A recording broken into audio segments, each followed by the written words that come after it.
very much. Good morning. Thank you very much. Your Excellencies, distinguished ladies and gentlemen, I think a good place to start is to just observe a moment of silence for all of the people who sacrificed, paid the ultimate price for the very important day that we now gather to commemorate and the freedoms that come with this day. Just say a word of prayer, a moment of silence for their souls.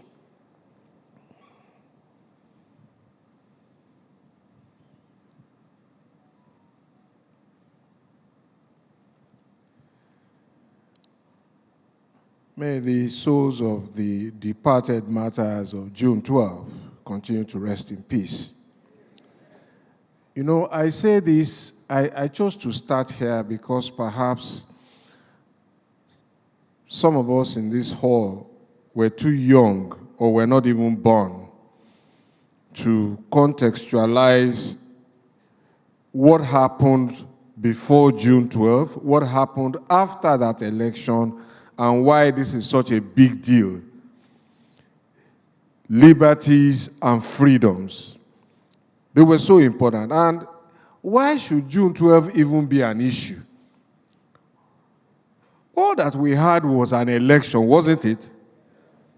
So, but what happened was that in the middle of it all, when everything seemed to be going well, some people decided to change the rules, abridge the rule of law. After the rules were set. And that is why it is really a pleasure for me to be here again at the invitation of Pastor Poju Oyemade and the platform to speak for only 30 minutes, out of which 3 are gone, on the topic, the role of the rule of law in our national development. It's a very important subject. So, if the rule of law had prevailed, there would have been no crisis on June 12th. MKO would have been president. And perhaps all of his promise about farewell to poverty would have happened, right? Can you already see the connection?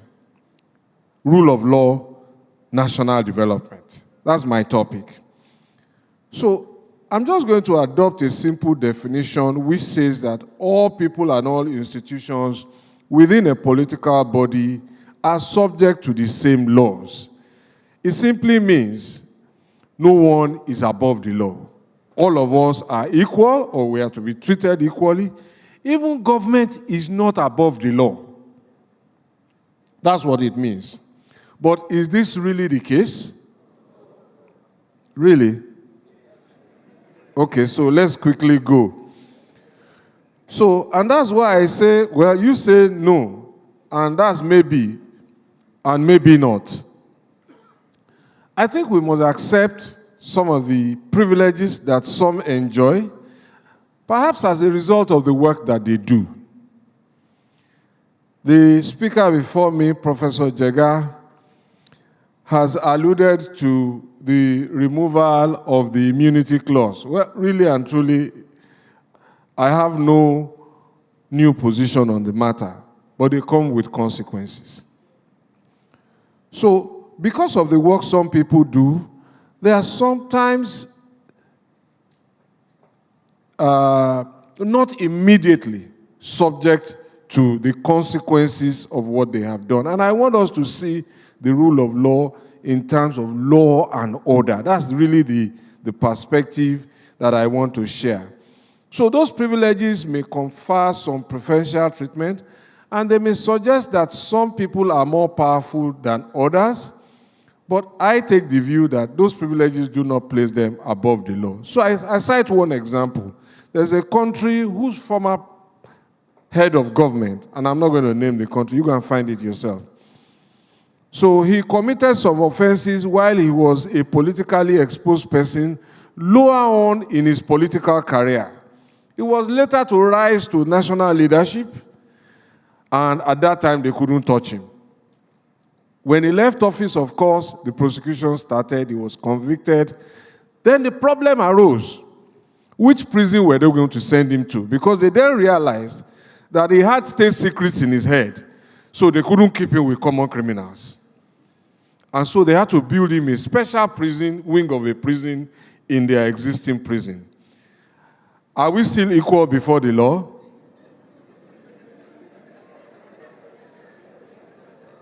The law has ultimately caught up with him. It couldn't initially. But even after they caught up with him, they still realized that this man can't be kept with common criminals. He must serve prison in a special cell. So I move on again to what I want to do now is to animate the concept, not as an idealistic concept, but a real-life issue. So the rule of law is so important because it is what separates us from animals. That's why we are equal. That's why Governor Soludo cannot come now and seize my car because he's now governor. But you know, in the animal world, he can. Because there, might is right. And you know who gave us the rule of law? The Romans. And the ancient Roman Empire, at its splendor, was built on the rule of law. But the empire began to crumble. And why did it crumble? Simply because they began to turn their backs on their greatest gift to the human civilization. And if you want to pursue that further, go and read about Emperor Caligula. But the rule of law is not some fancy concept. It's not a legislative thing or a lawyer thing. It is about lives, it's about livelihoods, and it's about the quality of life. So it's a great determinant whether a country or a state or a local government is safe or unsafe.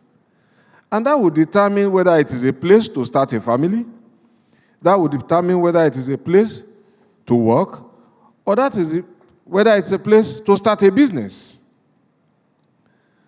One of the indicators of poverty or prosperity is the rule of law, because it also impacts on the decision whether to invest or whether to divest. The dominion of law helps wealth managers and managers of capital to decide where to move capital. So it's not just a government thing, it's an all of us thing. Can we say that? It's an all of us thing. So, how government responds to her responsibility regarding the security of lives and property is one part of the spectrum of that all of us thing. The other part of the spectrum is our own conduct as citizens. So let us connect a few dots between the rule of law, the cost of living, and the cost of doing business in our land. How many of us have experienced state and non-state actors standing along transport corridors and collecting essentially undocumented and unaccountable tolls? Are we familiar? But you know what happens? All of those costs that trader BRF pays in order to get his goods to market will ultimately be passed to Professor Jega and to Dr. Ameenah and to Mrs. Oyemade and to all of us. But once there is that failure on the road, you collect illegal tolls, it affects cost of living. That's one dot. I will move very quickly because time is not our friend. Lawlessness and lawfulness, aspects of the rule of law, they have cost consequences. If you do a Google search today about the cost of producing oil, crude oil, you will see that it varies in some parts from as low as $12 per barrel and goes as high as $40 per barrel. Now, what does that mean? Some of the impacts of high costs is vandalism of oil assets, pipelines. So in that environment where the rule of law is not prevalent, production costs will certainly go up. Now, a barrel of crude oil probably trading at $60 per barrel today. So if you are in pipeline vandalism era, net profit will be just $20. But if you are in an arena where there is no pipeline vandalism, there are no challenges, production cost is $12. Net profit is $48. You see the difference? Again, these are real-life issues, and they're issues that concern you and they concern me. But beyond net profit is gross national income. Add that to total amount producible. Because once the pipelines are damaged, not only does it increase the cost of production, it reduces how much you can push out. So volume is affected.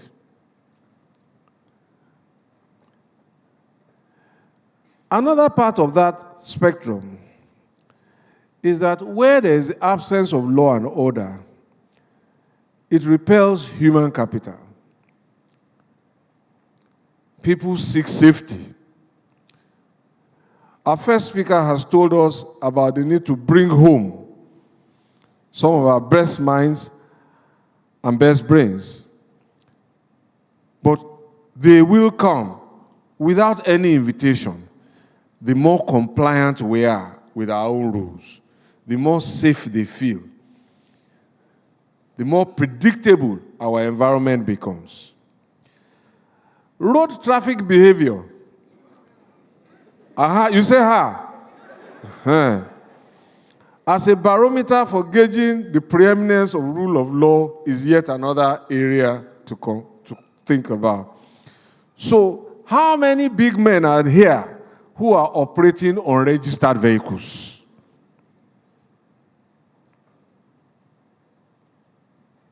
It sends a very bad message. It is a breach of the road traffic law. Every vehicle must be registered. Every vehicle, irrespective of who is driving it. It just sends a message of predictability that this is a lawful environment. I see a lot of big men who drive unregistered vehicles. They should be arrested and prosecuted.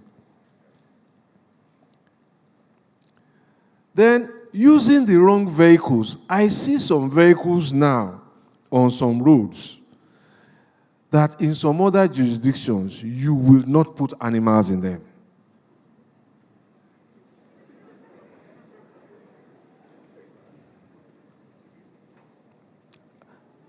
I will leave the matter there. But they have consequences for national development.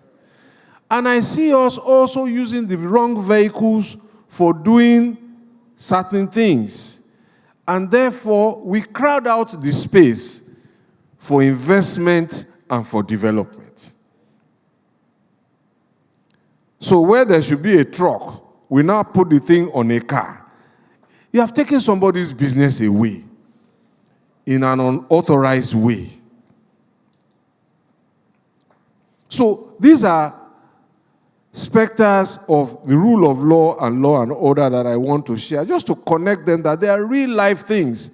And the more lawful we become, the more compliant we become, the more expansive and successful we will be as a people.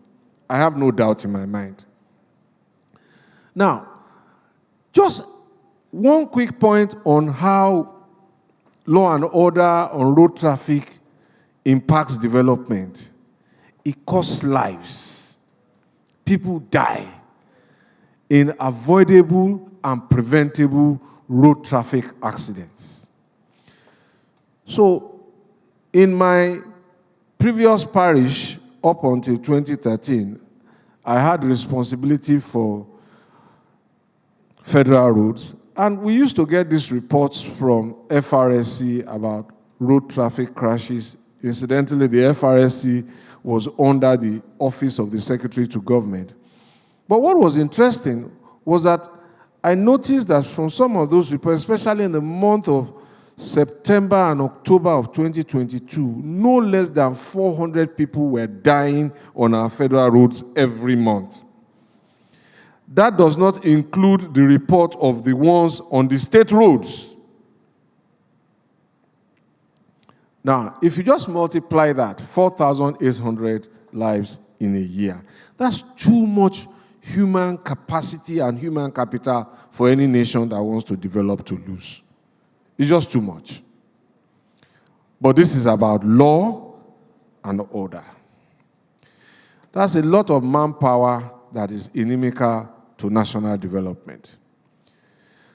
Of course, let me go quickly to the improper use of road transport infrastructure. How many of us trade by the roadside? How many of us park unlawfully on the road? All of these things inhibit free flow of traffic. What does that cause? It causes gridlock. When it causes gridlock, many things happen. The economy is not efficient. It affects our personal well-being. I lost a friend in traffic to a heart attack. Then the emissions and impact on national productivity is just something you don't want to compute. And then, of course, let us look at how we build. How many of us build and rent a skip in which we keep all the waste and bring in all the materials? Or we just dump the materials by the side of the road and it goes into the drain, and after we've built, we go away. And then a few months later, there is flooding.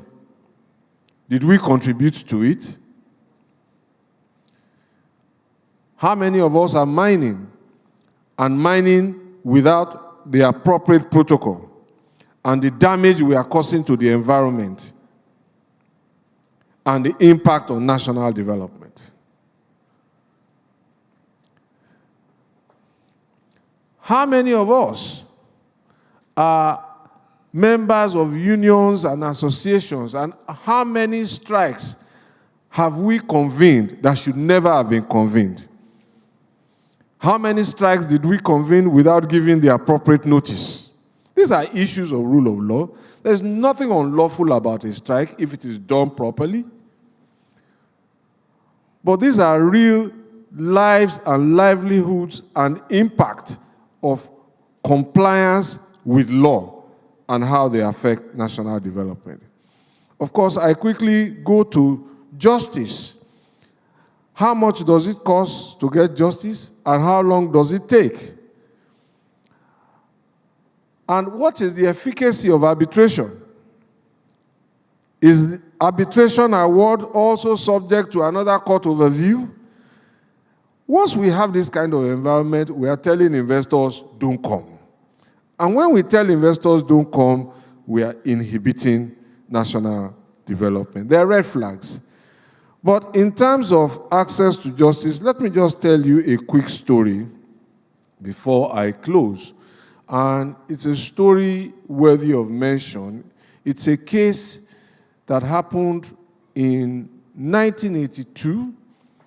It was concluded in 1986. That's something instructive about it.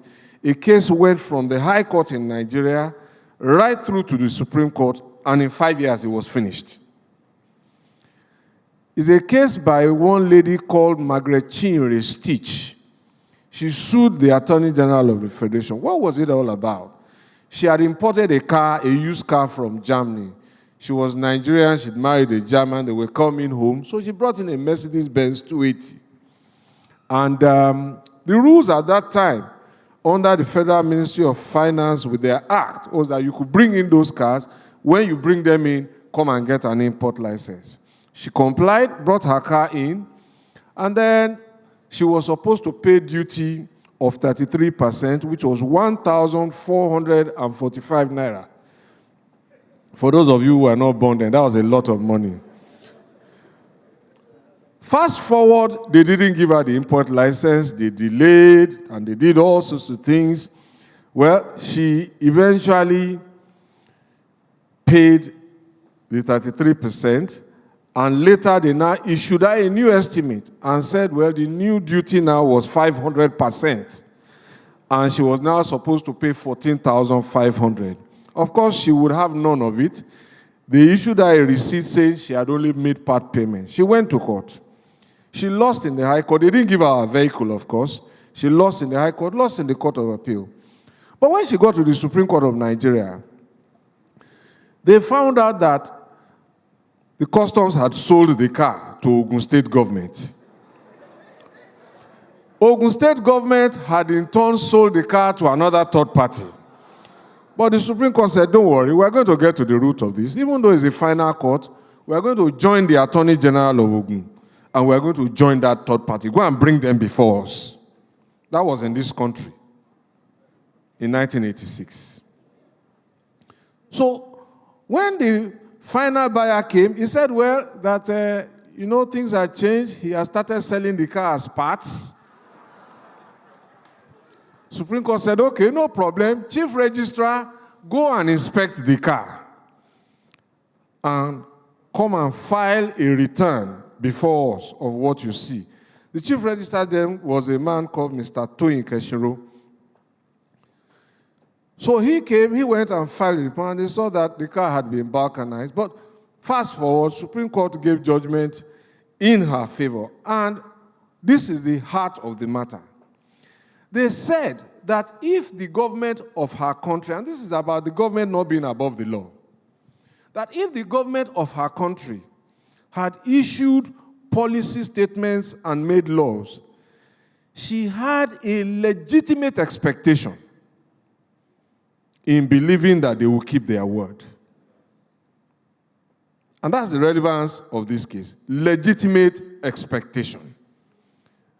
And this is what the rule of law does, that people will act in the way that they have said they will, whether government, whether individuals. Anyway, they then sent the case back to trial for the taking of evidence, because the car was no longer what it was. So they said, you should go and take evidence of the cost of replacing the car so that she could get an efficacious remedy. I move on and I ask those who vandalize electricity infrastructure, like transformers, towers, and cables, and those who vandalize telecoms and fiber equipment, whether they are mindful of the adverse impact of their conduct on our collective national development.